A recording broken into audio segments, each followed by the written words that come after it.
Welcome everyone to another episode in our podcast series. This is our trip around Australia, and this episode we're going to be talking about our first 2 weeks in Tasmania. We're wearing jumpers for the first time in 2 weeks, so it's a little bit unfair. You think that Tasmania is cold, but we have had some epic weather. It's been summer weather, beach weather, t-shirts, shorts, no problem. For those that have been watching a few of our podcasts, you might realise that we're in the same spot. It's because it's a good day to do podcasts. It's not super clean. It's a bit crowded. It's a bit covery, a bit of breeze around. So what better day to do some podcasts than today? That's why we've got a little bit more on. I've got long sleeve and a shirt on underneath and tracky pants and Ugg boots that you can't see under the table. All right, if we're going through clothing, what I'm wearing here is something very special. It's made from alpaca, and we picked it up along the way at a quaint little shop. Nice to have something local. Branksome. Yes. Was the little town that happened in. So. All right, so we got off the ferry in Devonport, and in the last 2 weeks, we've just stayed on the northeast, and this is our 5th camp, and we've only travelled a distance of 160 kilometres. From the terminal. If we navigated back to the terminal, we're about 160 k's, but we've actually done 730 k's of driving around. Because we have been touring and day tripping and looking around. So look, straight off the ferry, 10 o'clock in the morning or whatever it is, we get going. Like anyone, the first port of call had to be the IGA because they take all your fresh fruit and veg away from you. And for us, that means we can't eat anything because we don't eat meat and dairy. So that was a very important top up. I think we bought 5 things that cost $15. Anyway, it was the closest IGA to the boat. It was not even a block away from the boat. It was a little IGA. It happened to be open at that hour of the morning. It didn't have a great deal of stuff, but I got one avocado. Probably cost me $3. I think a couple of tomatoes. Something simple. Yeah. And look, we probably should have bought a bit more because we drove following our nose and made our way up to the coastline, and we went to Narandapoo National Park. And Narandapoo National Park is a gorgeous spot. We got there and camping at Baker's Beach Campground. Now, is it Narandapoo or Narrawantapoo? Well, it's spelt Narrawantapoo, but the locals corrected our pronunciation and said it's Narandapoo. But she was at a visitor centre. And she also corrected... she was a nurse at the hospital. Oh, nurse at the hospital. Yeah. Anyway, don't tell them all the secrets yet. We've got some stories for you. Yes, and one involves a hospital. In fact, it's one that we didn't end up there 3 times. 2 involved. But let's continue on. So, Narandapoo National Park.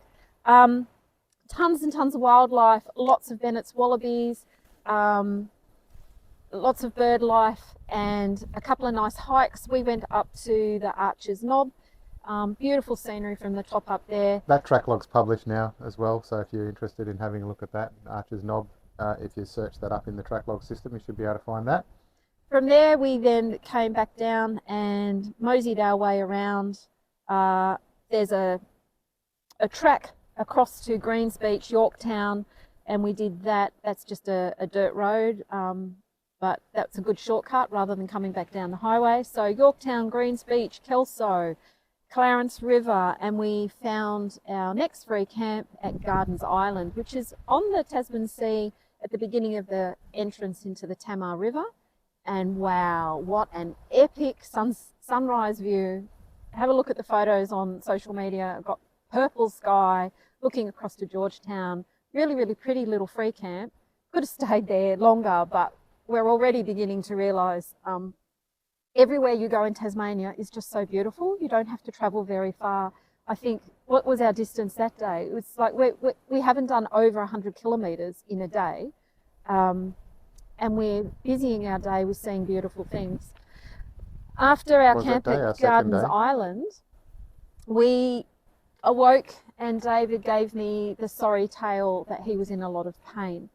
Now, he'd been complaining of a lot of pain in his calf for quite a few weeks. Actually, if you were listening to the couple of podcasts back, you would know that I had to fly back to Perth for a family medical emergency. Meanwhile, while I was tending to that, David was telling me on the phone that he had a sore leg. He's on blood thinners. He's had a history of having deep vein thrombosis in the past, DVTs, and he had a sense that this might be another one. It didn't seem to make much sense to me because if you're on blood thinners, the doctors tell you that you can't get another DVT. You shouldn't be able to get another DVT. So, yeah, we really didn't know what was going on. David had been doing a fair bit of mountain bike riding in Sydney with my dad, and that had involved a few falls. And, you know, so we worked through the usual, was it a muscle injury? There wasn't anything particular. But we made this decision at Gardens Island that we weren't very far from Launceston Hospital, and it was probably sensible at this point in our trip to go and get some peace of mind and get an ultrasound. So we spent that next day driving to Launceston, but David was avoiding going to hospital, I could tell, because everywhere we went there was a diversion. Oh, let's see this or let's see that. But we did go to the Beaconsfield mine. Yes, so we went through Beaconsfield. Now, those of you that might remember, what was it, 2012? There was a terrible mining disaster, the collapse of the underground mine in Beaconsfield. And killed one and trapped two when they were there for 2 weeks. We might all remember the digging out process. Yeah, look, it is an excellent display that they've put on there.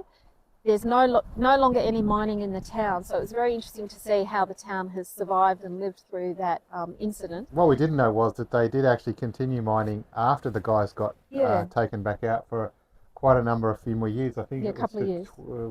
I think it might have been 12 or I don't know. It was another few years anyway that they continued to mine until the price of getting the gold out was more expensive than the cost to pump the water out from the bottom part of the mine to make it. So they can get the gold out, they have to pump so much water out. The cost of running the pumps to pump the water out and the extraction price of the gold meant that it was not feasible. They were actually losing money to take the gold out. So they ceased mining there a few years later. But yeah, they've converted the town has sort of been revitalised by being put on the map by the disaster, I guess. They've put an excellent visitor centre and display around the Beaconsfield mine. You can basically walk through the whole place. You can get up into the area where the guys came out and all that sort of stuff, right on that whole what do they call it? The rig, the rig and the shaft and everything. It's all sitting there. You can go and climb up and down 4 flights of it, and you can get right immersed in the whole place. And they've put on a really great display. I think it was like a $20 or something. Yeah, $21 a head for an adult. There were concession prices too. We were apparently in a rush to get to the hospital, and it was still worth the hour and a half that we spent there touring around. It was really great. And you know, the facilities in the town, it looked like it's still a little thriving town. There was actually people in it. Some of these other towns that we've driven through are almost don't seem to have any people in them. They seem to have buildings and no bodies. But Beaconsfield was not like that. It was a thriving little, bustling little place. Not really sure how it really goes, but for all intents and purposes, certainly during the school holidays and tourist time down here, which we were still in school holidays, it was a bustling little area. Yeah, it was worth a stop at Beaconsfield. Yeah, and because we're staying to the highway heading towards Launceston, the next part that you travel through is the beautiful Tamar Valley. And David was very itchy to take me off to all the wineries. So yes, another distraction. Another distraction. He was very upset that we were driving past so many. So finally I agreed to be taken to the winery, and they had a gin distillery. It was Tamar Ridge. And we had a very steep arrival into their driveway and thought, oh, it really isn't catering for people that are touring with a caravan. A camper van. Oh my God, there was nowhere to really park, but we managed and stumbled our way into the most beautiful winery, beautiful outlook. We didn't stay for wine tasting, we just knew what we wanted to buy, popped that in the bag, so then they gave us free tasting anyway, so that was handy. We just went in and bought their most expensive bottles off the list, and then they said, would you like to taste them? And we thought, why not? So Michelle had a bit. We went to the gin distillery next door. What was it, 3 Cuts, is it? Yeah, 3 Cuts gin. 3 Cuts gin. What a great little setup. Being a bit of a gin distiller myself, it was great to go in and see a commercial operation. It looks exactly like the home operation, but a fair bit bigger. And we tasted their 5 different gins or something, and that was great. Bought a bottle from there. So we've got that sitting in the camper for when we run out of my homebrew, which is going to be a lot quicker than it was going to be, except for I keep stopping at people's houses that seem to like my homebrewed gin. Yep. But Tamar Ridge and Three Cuts gin, that was a great little diversion. Yep. Another way to slow me down from getting to Launceston. And then we drove through that Gnomesville. No, what is it called? Gnomesville. The place with the Swiss village. Oh, yeah. What was that called? There is Grindelwald. Yeah, Grindelwald. Grindelwald. Yeah, it's a little Swiss village just out of Launceston. You drive in there, and yeah, you would think you were driving maybe through the Swiss Alps or something into a little Swiss town. Everything was made in that genre. Every street, home. every frontage, every home. They were immaculate. And they were immaculate. It was very clean, very tidy. It is a residential area, but there's a commercialised resort, and there is also there's a some golf sort course of golf course and a putt and Tamar Valley Resort is the resort that operates in there. It was a great little place. We went and just did a tour around, another distraction from getting to Launceston. We tried more distractions, but I couldn't keep them going. So I've got a friend in Launceston, so I'd been in touch with her. We have a friend, yes, Helen. We have friends. Thank you to Helen, who and Will helped me stay sane in trying to plan whether we were going to the hospital and where to stay. So we set up camp at Old Mac's farm, which is 4.5 k's just out of Launceston. And it is an old farm that they've turned into an RV camping area. So you need to be self-contained, but it's a beautiful big open paddock, a couple of lakes that they've made, and we were able to have a waterfront frontage, set everything up. And it was possible that when I took David to hospital that he may stay overnight. So David wanted to have it all set up so that I could just drive back. The camp was all set up. And, we really didn't want to have to go through that. But what was that, $20 a night as well there, I think, wasn't it? Yeah. Old Mac's farm. $20 a night. Yeah, they had toilets and fires you could have a fire. They had but water not at tap. this time of year. Yeah. Oh yes, actually, yeah, you could have fires in there. Yep. Just in barrels that they can provide. If you had a barrel, they'd provide that and some wood. Yep. Some people did have a fire. We were kind of getting used to not having a fire because all the national parks and stuff here don't allow fires. Obviously, the colder ones, like some of the ones that we're coming up to after Launceston, you can have fires. But yeah, Old Mac's farm. It was a nice little stay. It was quite busy. There was quite a lot of vans and a lot of people camping in there. But you can find a little niche and slot yourself in. You select your own spot. You select your own spot, and then just go and fill out the honesty box, and you put either cash or. You pay by direct deposit. Oh yeah. Yeah. And so after we'd set up camp and made all that happen, it was time to go to hospital. To the hospital, the at thing that I've been 5 dragging. o'clock. Yeah, we went at 5. I knew I needed an ultrasound, and that could probably was going to be the next day. You've got no idea how big the town hospitals are when you come into a town like Launceston or anywhere, Hobart. You've got no idea what the services are like. We knew it was a 24-hour ED, so we lobbed in there at about 5 o'clock, which was just the time that it happened to work out. And hang on, we got free parking on the main street, right exactly outside. Opposite the emergency. Yeah. So free parking after 5 p.m. That was just incredible. Yeah. And then we walked straight into the emergency, and it was tiny. And that was where we were told how to pronounce Narandapoo or Narrawantapoo by the triage nurse, who was telling us not to tell everyone to come to Tasmania. That they all had two heads. They all had two heads and they were all inbred, and you didn't want to come here because it's such a bad place. And it's cold. And it's cold and it's horrible. Yeah, that was the triage nurse. She was classic. It was quite good. Yeah. But straight from the triage nurse to the check-in people going through, giving you Medicare cards and all that sort of stuff. And within... No ticket taking. No and she ticket made a taking joke about that no too. tickets, just straight in. We use your name. And she said, and that's why she started talking about the inbreds, because she said everybody knows everybody. Yeah, she said around this area, half the people in this room, everyone knows each other. So yeah, it was... But they called out David's name to see the doctor in 50 minutes from Mind you, when we they just arrived. come out of the back room and say, David. They don't even say Martin, they just said David. No, and it's not like, number 5. and I'm going, how many other Davids could there possibly be in the room? There must have been 30 people in there, but obviously no other Davids because I was the only one that got up. And yeah, that was about 50 minutes. And then we were told that we'd need to wait for about an hour to get the ultrasound done because the the doctor on charge that night was a stenographer, and so he was quite happy to do the ultrasound, that we didn't have to wait and we could get that done. So some 2 hours later, we were able to leave the hospital. The results were okay. All clear. We don't really know what it is, still don't. It's not as bad now, but that was a week ago now. It's just a good peace of mind. David was just beside himself with concern, and that's just not how you want to do your trip. No. So we got that out of the way. We got that out of the way, and then in Launceston, I'll let you keep going. Yeah. Well, then that night? That night?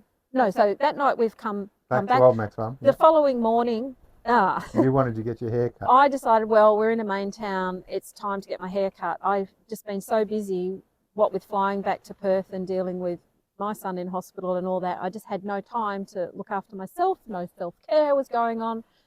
So we tried to find somewhere to get a haircut, but what was the problem? Oh, it was the day before school going back. It was the final Friday before schools go back, and I could not even get an appointment at the most basic Just Cuts hairdresser. So it should have been the simplest thing to do, but we were fussing around trying to get that done. At the same time, David thought he would try and buy a pair of compression calf socks, skins, just to support the calf muscle where it was sore. And he dropped me off at the hairdressers that I finally found available in the heart of Launceston. And meanwhile, he went to park the car and was going to go to the shop. And next minute, 5 minutes later, I get a message from him. And the message said, "Oh shit, I have just hit a pedestrian." This is going to be a drama. This is going to be a drama. She's all right. This is going to be a drama. That's exactly what I put in the message. Hit a pedestrian. Yeah, I hit a pedestrian. I've never done anything like it in this ever before. But these things can happen. And, interestingly enough, Launceston, the town has got lots of one ways in the heart of the town, and you end up turning right from the right hand lane into a right hand lane, and we're all left hand lane drivers here, so it was a little bit disconcerting. And I think what had happened is I was waiting, the light was green, I had the green light to go, it was a right hand turn, there was pedestrians on the crossing, and I'd obviously been watching them because I hadn't already gone. And the other car that was pointing straight at me, there was two cars. It was like a two ways intersection coming into a one-way right hand. It was complicated anyway. So there was a car pointing straight at me, turning left. I was turning right from the right-hand lane, up a one-way into the right-hand side. And one of the things that I found with the 200 series is it's got this very large blind spot from the door pillar, from the driver's side door pillar and the mirror. I also have my phone mounted in there, which probably makes it worse. So it has a really large blind spot, and I suspect, or I believe now, that, thinking back over it a few times, that the people were it was a family. There was a mum and two kids that just got in my blind spot. So I'd just taken off from the lights, and sure enough, as soon as I got part way around the corner, I'd realised I could see that I could actually see me knocking the lady, and she basically fell to the ground. It wasn't fast, it wasn't hard. She's obviously hit the ground and grazed her elbow and had a bit of a sore back, and she wasn't 100%. But like small towns, within minutes, someone that knew her was there, a nurse was there, an ambulance paramedic was there, and then 10 minutes later, another nurse arrived. So we had like 3 nurses and a paramedic all arrived there, just street walking, yeah. All within minutes of the issue happening. One of them called an ambulance because we realised that she shouldn't really move. Make sure to do all the usual checks and make sure she's 100%. So the ambulance was called and the police were called, and they came and spoke to me and took my statement and did all of that. And I turned up at this point because I'd been in the hairdresser, got this message from David, and I'd said, shall I call you? And you'd said, not yet. And I'd heard nothing for a few minutes until I heard and saw the sirens go screaming past on the road that I was on. And so I had the thought that I'd use my phone, and I looked up the tracker app, and I'm following the car, which David is our main tracking, and I was able to see exactly where David was because he hadn't told me where he was. So I was able to see on the map that the car was stuck in the middle of the intersection of Brisbane Street and St John Street or whatever it was. And literally, I just ran and followed that tracker, and I went straight to him. And as I said, he was really only just around the corner. And when I arrived, he was being interviewed by the policeman, and the lady was being put into the back of the ambulance. It was horrible to come upon a scene like that with all the flashing lights and the emergency services. It was pretty awful, and I didn't know And what the I was media going to arrived, see. so I'm thinking, the media's here. That's right. They wanted to. No, they the didn't speak to me. newspaper. They just spoke to the police. It was obviously just a nothing. So that was obviously not a serious thing. So that was all kind of by the by-side. But yeah, I didn't know whether I was going to be in the advertiser the next morning or not. But the lady did go to hospital for observation, obviously, just to ensure there was nothing wrong. And the policeman said to you that he'd try not to he give you a could see that it was a total accident and it was a thing. But they were able to. They wanted to go back and examine the CCTV footage to make sure the lights were as we both had said, as she'd said and as I'd said. They were fairly sure that she had no major injuries and that there'd be no ongoing complications. So they took my details, took my email address, asked if I would accept receiving any notices via email, which I said yes. All recorded on their chest cams and everything else. So it was all okay. And within a few minutes, it took quite a long time to get all that dealt with. But within a few minutes of all that happening, I was basically allowed to go on again and continue with my day. Obviously, the lady and her two kids, they've obviously gone off to the hospital for a checkup, and that might have taken a little bit of time. I don't know how long she would have been there for, and I'm sorry for any delay to her day that she had and the kids, but we dealt with it as best we could. It was just totally an accident. Something that can happen, something that you don't want to have happen to you. I still play it back in my head almost all the time when I'm driving, but it wasn't bad. It was the best result that could have happened. No one was injured. The car didn't cop any injury. So we were able to move on. And that afternoon we were able to go and continue. We went hiking. You got your hair cut. I got my socks, my compression socks, and we went and did some. We went to Cataract Gorge. Which is a lovely place. Gorgeous spot. We've featured that in some social media, but there's a beautiful hike out to an old power station. It was apparently Australia's first power station, and it was hydro. Yeah, first electricity provider. 1856 or something like that, like really old. Incredible concept. And a massive construction, big tunnels through the sides of mountains to bring the water from the other side down in through the power station and then down into the South Esk River, which is what the power station was built on. Great walk, it's kind of a boardwalk. It's high up the valley. There's bridges and there's a couple of suspension bridges and it was a really nice, was it 6K, 7Ks or something, 8K, something like that. It was a really nice walk, well worth doing. The hardest part is climbing the steps on the other side of the power station. If you do it the way we did, you could come through the Snake Gully way first, and then do the more boardwalk side second. The stairs are on the Snake Gully side, just near the power station. It's a bit of climbing, but they're nothing. If you enjoy hiking, it's not a problem. So you can go clockwise or anti-clockwise. Yeah, clockwise or most people went anti, and we went clock. So that track log is also available on the website or in the track log system. Yeah. So Cataract Gorge or Duck Reach Power Station, they would be the search terms if you're looking for those. It's probably still on the first page of results anyway at this point. Yep. So that was another decent day around Launceston. So and we finished that night. Again. No, we finished that night with an invite to our friend's place for dinner. Yeah. And we'd gone back to Old Max to have our showers and clean up and get ready to go and see them. Helen had been hiking over near Cradle Valley the 2 nights, and then she'd still offered to cook dinner for us and see us. And she's been living in Tasmania for the last 3 years. I haven't seen her. We know them originally from Perth. And so, yeah, we turned up, had dinner with them, saw their new home, and they live right someone's near coming. Cataract Gorge. We might just pause here. We've got Maybe. some campers just Oh no, they're just pulling driving into our around. camp, maybe. That's okay. They're just driving around. Okay. Okay, so we continue onwards. Okay. Yeah. After visiting Helen, we had a bit of a chat about her suggestions for where to go from there, and we put together a bit of a plan.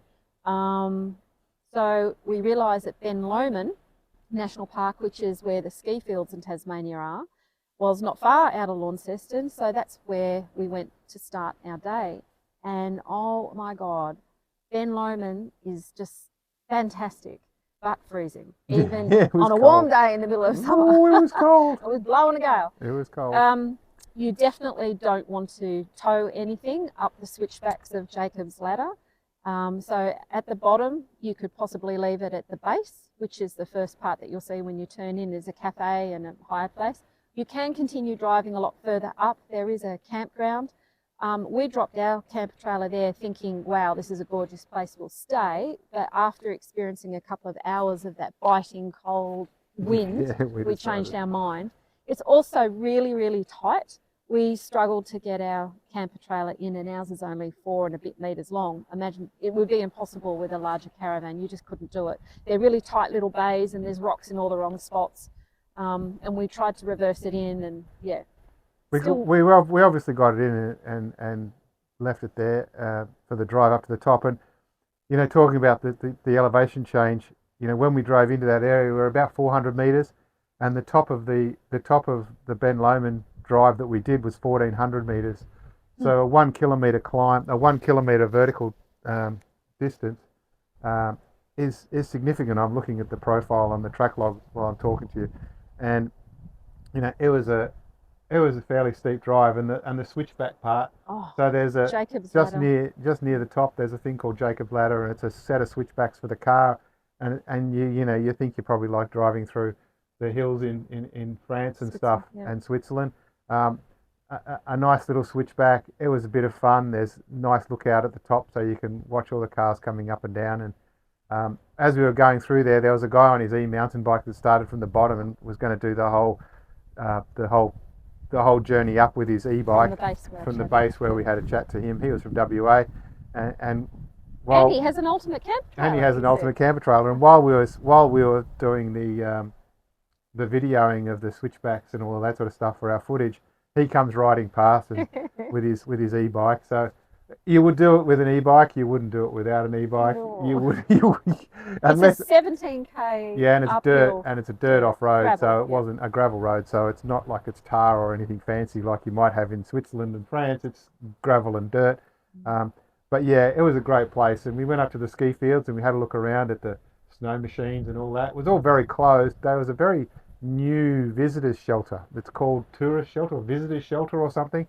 Brand new building, nice, big internal area. Beautiful big glass Just to let you know how the temperature is. You go in and the air conditioning there's 2 rooms. The entry room, the air conditioning set at 8.9 degrees. That's when you enter the building. That's to make it warm. And the other room, which is even warmer, is set at 10.9 degrees. So you get a whole couple of degrees warming between 2 rooms, and it feels warm in there, even at 10.9, 11 degrees or whatever it was. Certainly warmer in there than it was outside, because you're outside with the wind. But yeah, so nice facilities. Obviously, the whole ski field was completely shut. There was nothing. All the businesses and all the buildings were basically closed. There was lots of lodges and stuff like that. It's tiny though. But it is in comparison to where you might think of Perisher Perisher or Falls Creek or all those places that we have on the mainland. It was just a little ski field, maybe about 5 or 6 chairlifts and T-bars and stuff around the place.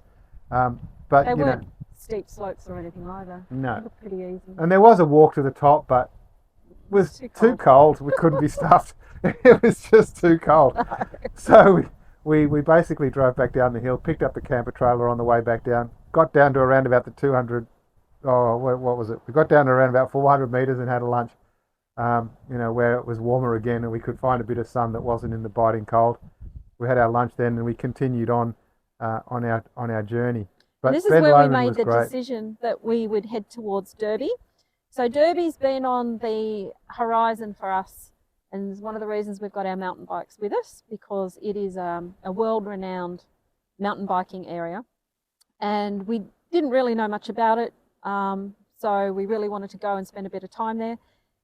And on the way, Helen had given us a few places to check out along the way. Yeah. But again, it was a weekend and we're getting closer to popular places. And we went past a few towns, Scottsdale for one, Branxholme another, and both of those, the free camps that they have there, they're these free RV stops.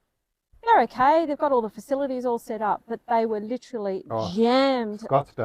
Scottsdale's one was so packed. Yeah. We couldn't even sneak in, even if you wanted to. A couple of bikers pulled up with tents and they were able to jam themselves basically almost on the road. It was full, and there was no way that we would stay there. And then, so we drove on a bit further than we wanted to, because from Ben Lomond we took a forest track. Well, that was at Scottsdale. Yeah, but we took a forest track to get to Scottsdale. Oh yeah. So it'd taken a little bit longer, and we'd looked at a dam and done all the usual that we do, assuming that we'd just get to this sleepy little Scottsdale and be able to jag a spot. But no. When that was apparent, and then we started continuing on, and we get to Branxholme and found the same thing. At Branxholme, they have this a very similar sort of camping facility, free camp system there. It's at the back of the cafe, and right there on the corner. Yeah, it's right, basically right on the corner. We ended up coming back to Branxholme, but we'll talk about that in a minute. And again, it was just full, too many people, and so we headed decided we had to go to Derby, and so we got to Derby. Same thing. Oh, and worse. And so there looked to be campers all along the Ringarooma River. There's 3 sort of marked out spots where people were, all the way from the beginning of town, in the centre of town, and then right at the end where the mountain biking is. Chock-a-block full, people everywhere. Yep. And David started to get a bit antsy by this stage, and I'm madly looking on the map, looking at all the places, and I found one that was a hip camp, and rang the number, and the beautiful lady Rosie answered the phone, was incredibly helpful and accommodating, and she said, yep, you can come, there's no one else here, I'm on the other side of the river, turn left, go 2.7 k's, whatever it was, Fraser's Flat. Well, that was as easy as anything, and we've arrived there, and it's just perfect. We had the whole place to ourselves, about 20 acres. It's a humongous paddock, but yeah, the bit that we're allowed, the bit that the camping area is in, it's still massive. Yeah, it's huge. And they so only want to have 5. River. They've only allocated 5 sites in there, but it is huge. So there's plenty of room between people if you want to go down there. But yeah, and it's on the Ringarooma River, and we just set up camp basically, and checked in with Rosie about using the fire rings and the firewood that had been left around, and all of that was all okay to use, no problem, and set up wherever you like. There was a caravan already there that belonged to her daughter or something, and they weren't going to be there. But we tend to move away from infrastructure, so even a caravan steered us a bit further away. It is electric fenced around the property to keep the bulls out, to keep the cows and stuff. They weren't in that particular paddock that we were in. No, we're not camping with bulls. We're not camping with bulls and cows, but the area was still electric fenced, and there was one entry to the river up near the caravan. So that was a little bit inconvenient. We had to walk a little bit to get to that. But we could hear the river because the way out. Yeah, we could hear the river. We could hear the river. We were basically camped a bit further up the river, behind near the electric fence. But really, it really was a really nice place, a really calm, very easy place to camp. And platypus in the river, kayaks provided by her for your convenience. So she had 4 kayaks down by the river. Yeah. She had these there was no signage when we arrived. And things. Yeah, there was no camp signage or anything when we arrived, and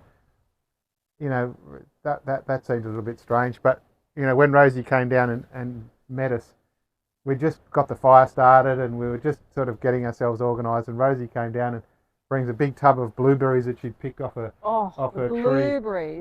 tree up at the house or whatever. Yeah. And she was lovely, and she wanted to show us how to cross the river with our bikes and everything, because there was a river crossing. Obviously, we're on the other side of the river.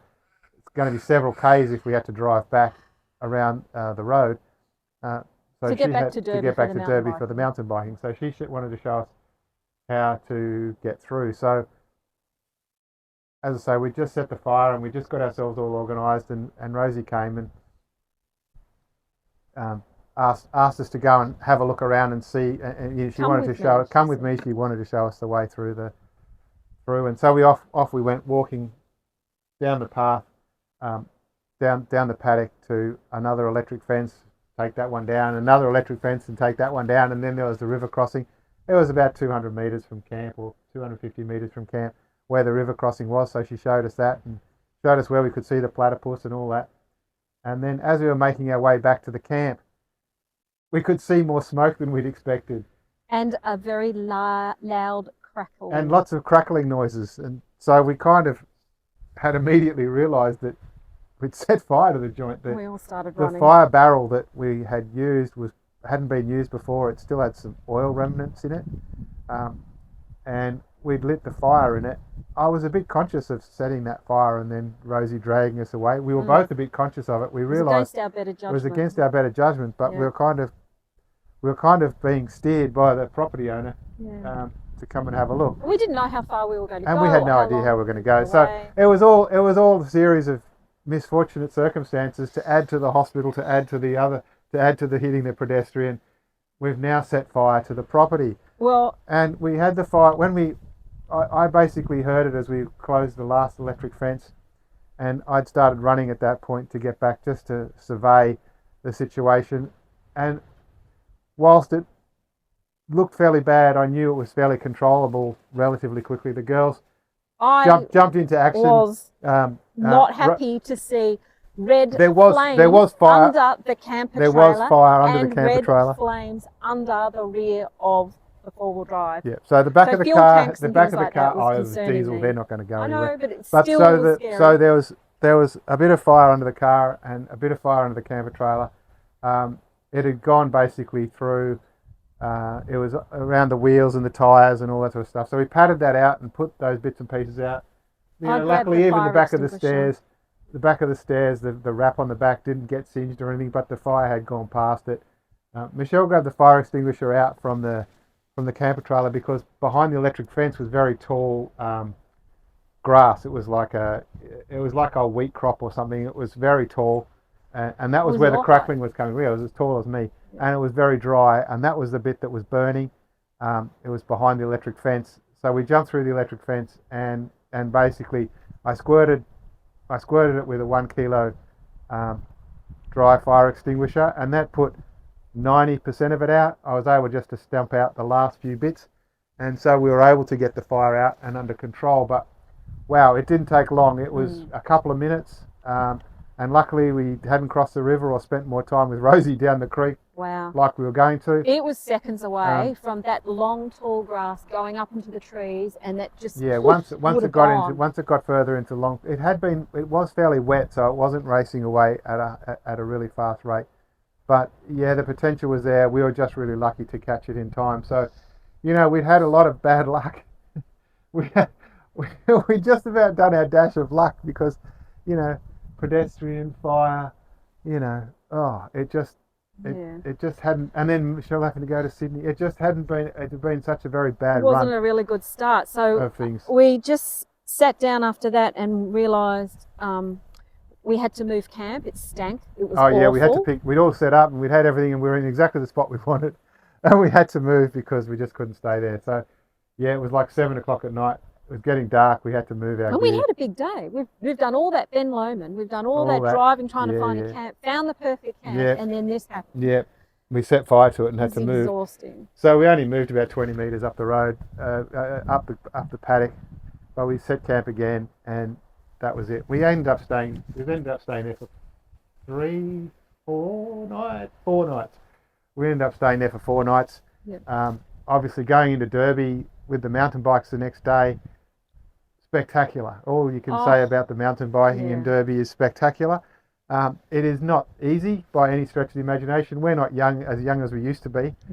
We might think we are, so we think we can have a go at all these great tracks and all this great stuff and go smashing down these great runs and all of that sort of stuff. But we are getting older, and you know, We're from Perth. We're not set up for all this downhill palaver. no, we get we get uphill and downhill, and the downhill's all usually pea gravel and soft. It's not formed and nice and fast and Yeah, these with are properly certain built obstacles. trails. These are properly built tracks with obstacles of certain grades and stuff.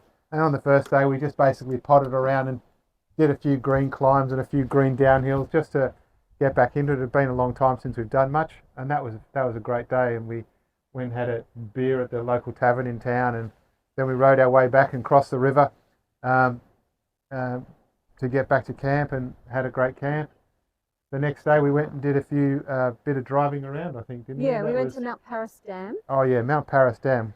Lovely place, really nice spot. It's actually not a dam. It was a dam. It was a dam. It was a So dam. it's a ruin of the dam wall, and what's left is a trickling river coming through it, and A waterfall. a little waterfall and ferns. It's just really beautiful spot to go and spend a bit of time.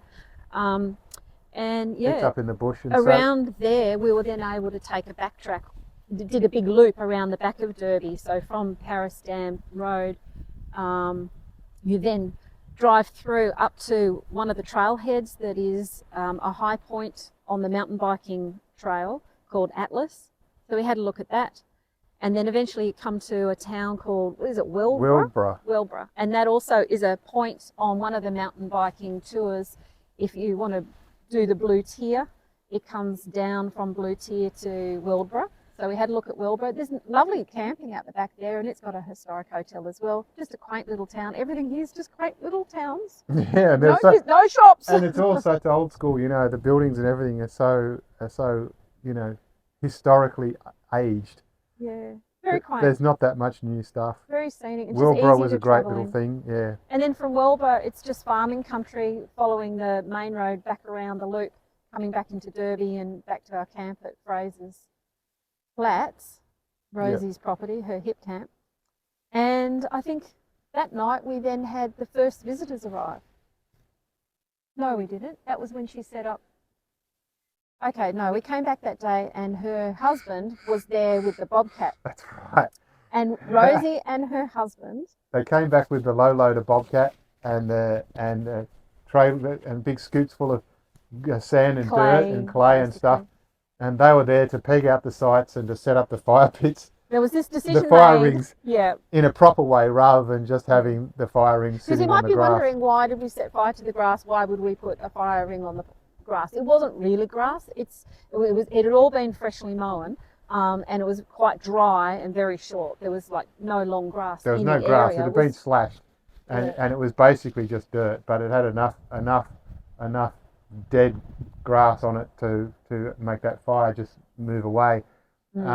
And you know, Rosie basically had decided after that they'd better get their campsite set up in order.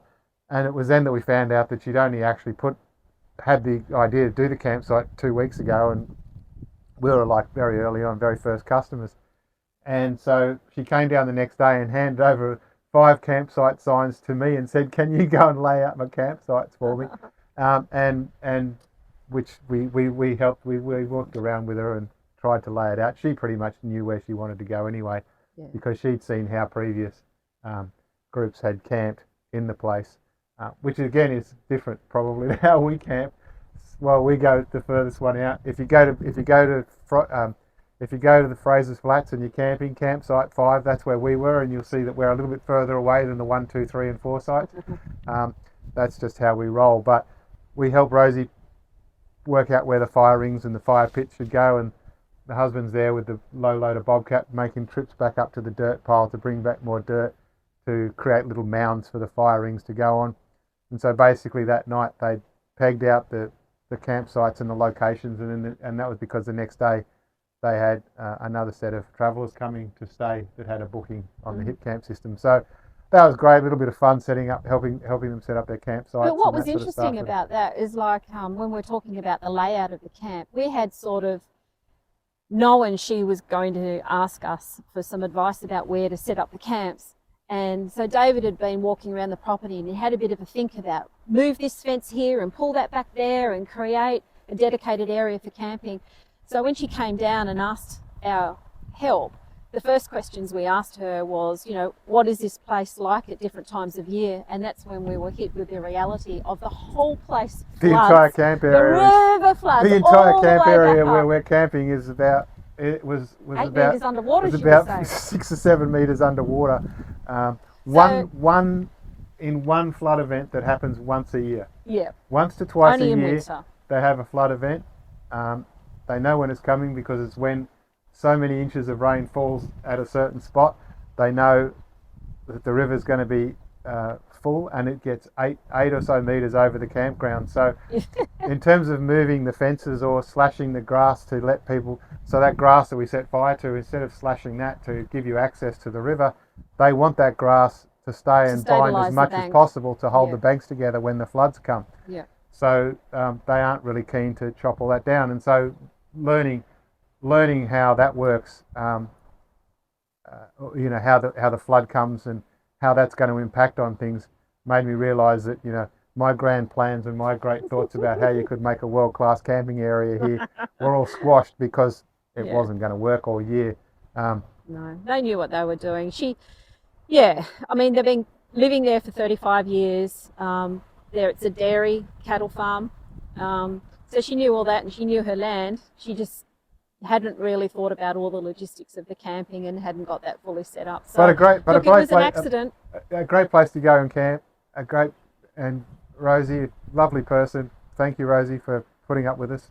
If you do happen to listen to this, we had a great time at your site, and we'll recommend it to others for sure.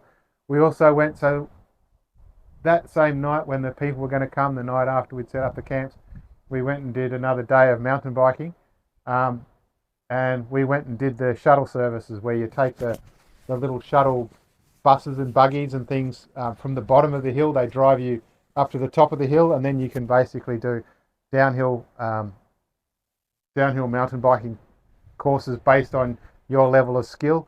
And you can do different sort of tours and trips around from the top to various different locations. There's about 30 different trails. Oh yeah, there's got to be about 30 trails. It's all mapped out. And it's all mapped. It's all available, and they're so nice. You know, the paths, while some of them are really technical, some of them are not so technical. There's some really nice sections you can go through. Excellent views. It's all through the forest, rainforest with big man ferns, and just delightful. And it all links and it all works. You know, so they've done an unbelievably good job. Yep. We had a good day, a few more spills, bit of GoPro fail footage, and you know, I say fail because we didn't have it mounted exactly right, so we've got a whole day of handlebars and bikes and not much of the view.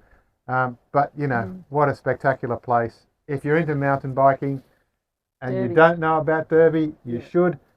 There's a million YouTube videos you can look up and see all the pros doing all the pros doing the triple double black diamond bloody things and things like that, you know, that we wouldn't even attempt. Check it out. It's very much I should worth mention it. about the difference between the e-mountain bikes on those trails and our bikes, which are not e. And we use cleats and the whole lot. The place is set up for any type of bike you want. There's not a lot of uphill, but there's about 30% uphill elevation in every downhill trail that they build. That's sort of part of what the trail building mass is about. When you talk to the guys, they're explaining all that. But a lot of people just ride it with flat pedals. Yeah. You can hire an unlimited number of bikes in the town. There's about 10 different bike shops in the main street. And take your pick. And in Derby, that's all there is.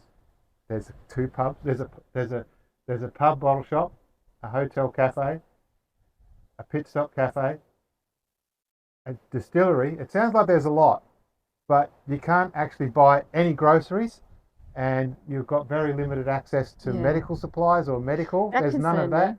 Yeah. There's a lot of bike shops and 2 fuel stops, and that's kind of it. So don't go to Derby expecting to buy your groceries, because you won't. You can't buy almost anything there. There's So nothing around the post office seems to be the one that has some stuff. We didn't actually end up going in there. because it was a weekend. And yeah, because it was the weekend.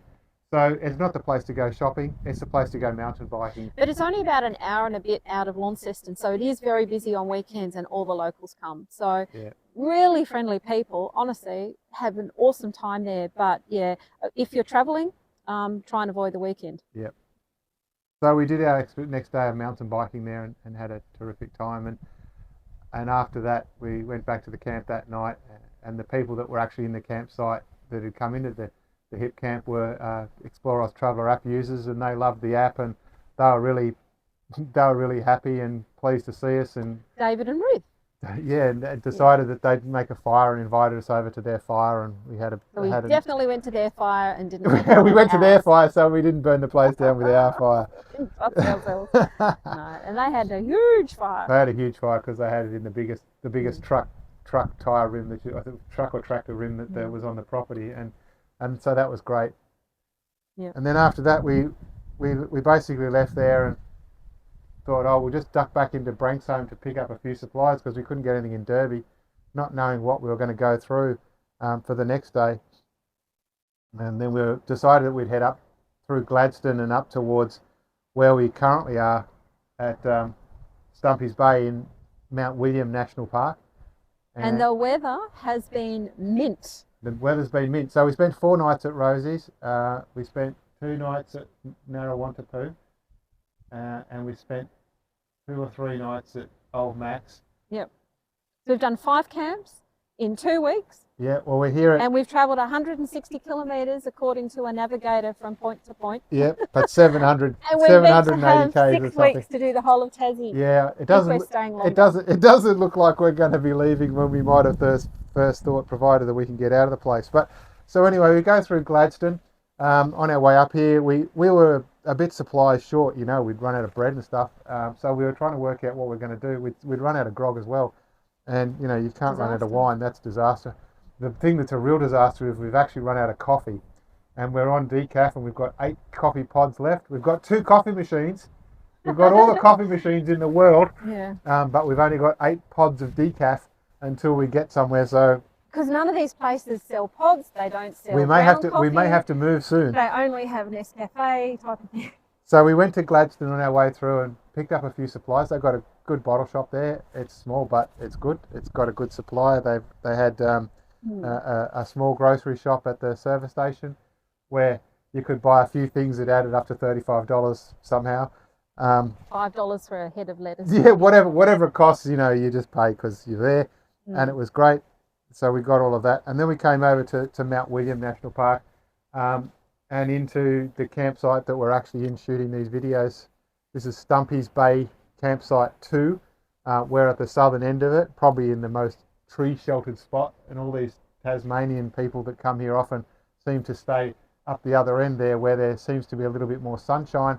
1, that's good for your solar charging, and 2, that's probably good because it's a bit warmer. But we've had a really nice time here. It's been really relaxing. This is our 5th day, is it? We've done 4 nights already, I think, haven't we? So you can pay $13 a night in the national parks, but on your 4th night, it's better to pay the weekly fee because it's only $50. Yeah, $50 for a week. And it was my birthday yesterday, so we didn't want to drive off yesterday. So that would have been the 4th night. So that's why we thought, oh, we'll just pay the weekly fee. And we'll stay here again and we'll talk to our lovely audience. And so that's why we've decided to do these podcasts from here.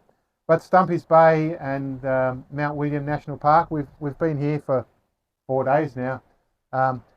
We had a really lovely walk down past, what are the rocks called down there? It's called Cobbler Rocks. So it's Cobbler a Rocks. signed walk. There's a signed walk. You head down to where Stumpy's Bay Campsite 4 is, and there's a signed walk to Cobbler Rocks. It says something like 2-hour return or something. We walked down, it's basically walking down an old fire trail, which wasn't very exciting really until you get to the end. It was a boring walk, and then you get to the beach, and then it's lovely, and there's rocks and pools, and there's a river, a creek coming in. A really lovely spot. We made the call to actually walk back along the beach. I think you kind of probably meant to do that. We walked back along the beach from there traversed a few rocky headland parts and over some of the rocks and stuff that are around the area. Beautiful place. Weather was perfect. The wildlife, the birds, everything's been fantastic, and that was a great walk. So we walked back basically to the car, and that was the other day. Yesterday, for Michelle's birthday, happy birthday, Michelle. We decided to do a bit of a road trip, and so we went up to Muscle Road Bay, yep. and had a look in there. And Pedal Point. There was a couple of camps up there, some free camps around the wind farm up there. Another great spot. I still think we'd probably pick the nicest campsite. We've looked at all the campsites. Top Camp. Top Camp, Muscle Road Bay, and Pedal Point. They're all good, but Stumpy's offers a lot more beach access, better camping areas.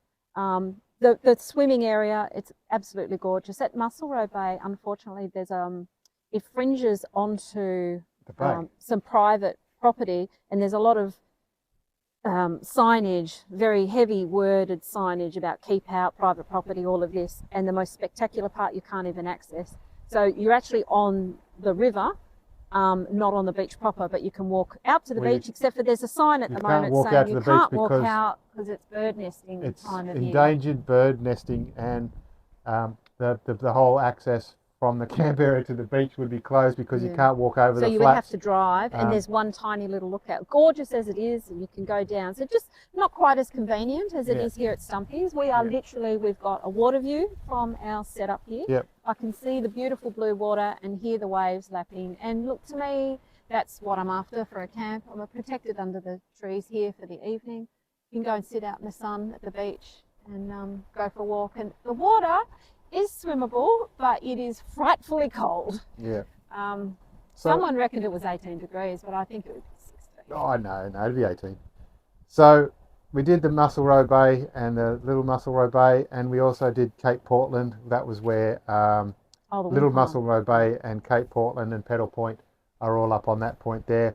And then as we came back down, back down the Cape Portland Road, we were only 2 k's out of Gladstone, so we just ducked back in to re-top up on the grog shop and the food shop. Still no access to the coffee pods. But on our way back again through there, we decided to do the Forester Kangaroo Drive.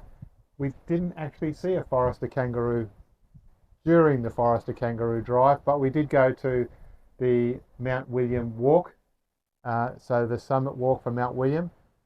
That was about a 50-minute walk, 50-minute walk from the car park to the top, have a look around and come back down.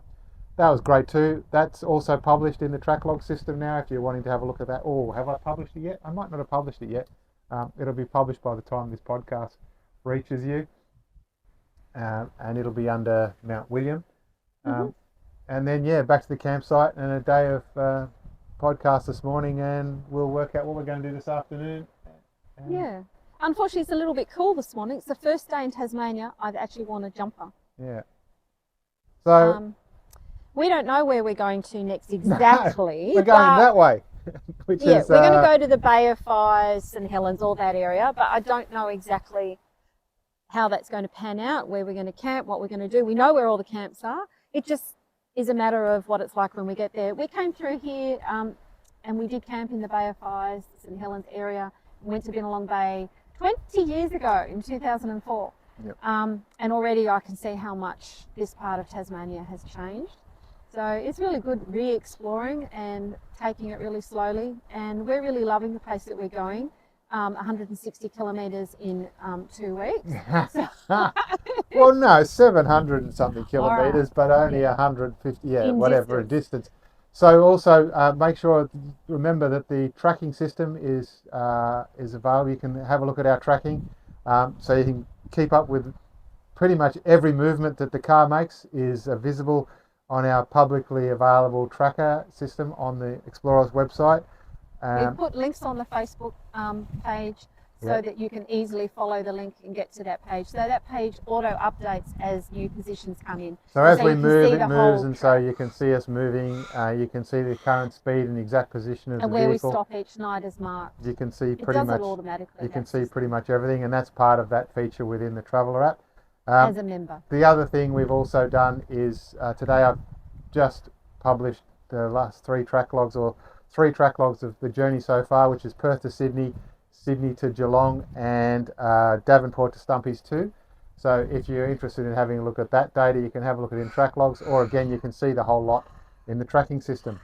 So thanks for watching us from Stumpy's 2 here in Tassie, and next time when we catch up with you, we'll still be in Tassie. We'll just be a bit further south. We might have only done another 150 k's in 2 weeks, and then our timeline would be in trouble. But that's what it's all about. That's why we're here. Thanks for listening, and we'll catch you on the next podcast. Yep. Thanks. Bye.